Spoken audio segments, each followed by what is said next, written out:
ভাগ্য তোর ওপর যারা ভরসা করে বসে থাকে তারা বাঁচে তোর দয়ায়, কিন্তু আমি তোর দয়া চাই না, আমি তোর দান চাই না, আমি তোর লিখে দেওয়া পথও চাই না। তুই কে রে আমার ভবিষ্যৎ ঠিক করে দেওয়ার? তুই কে এটা বলে দেওয়ার আমি কখন উঠবো কখন পড়বো? আমি তোর লেখা নিয়তি ছিঁড়ে ফেলে দিচ্ছি, কারণ আমার জীবন আমি নিজের হাতে লিখবো। তুই অনেক কিছু নিয়ে নিয়েছিস আমার কাছ থেকে, স্বপ্ন কেড়ে নিয়েছিস, মানুষ কেড়ে নিয়েছিস, বিশ্বাস ভেঙে দিয়েছিস, তবু আমি পড়ে থাকিনি, কারণ আমি হার মানতে শিখি। আর আমি তোদের মতো সস্তা যুদ্ধ চাই না, আমি সেই যুদ্ধ লড়ি যেখানে দাঁত দিয়ে আঁকড়ে ধরে বেঁচে থাকতে হয়। তুই ভেবেছিলি আমি ভেঙে পড়বো, তুই ভেবেছিলি আমি চুপ হয়ে যাব, তুই ভেবেছিলি আমি তোকে দোষ দেব, চোখের জল ফেলবো, কিন্তু না রে ভাগ্য, আমি তোর মুখে থুতু দিই, আমি তোকে ঘৃণা করি ঠিক সেইভাবে যেভাবে একজন বিশ্বাসঘাতককে করে। তুই চাইছিস আমি থেমে যাই, শোন তাহলে, যতই বাধা দিস আমি আবারও উঠে দাঁড়াবো।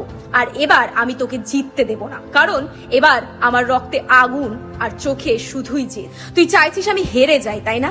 তাহলে শোন, আমি হারতে পারি কিন্তু হার মানি না, আমি কাঁদতে পারি কিন্তু গুড়িয়ে যাই না, আমি একা থাকতে পারি কিন্তু নিজের পায়ে দাঁড়াতে জানি। তুই আমার ভাগ্য হতে পারিস কিন্তু আমি আমার লড়াই।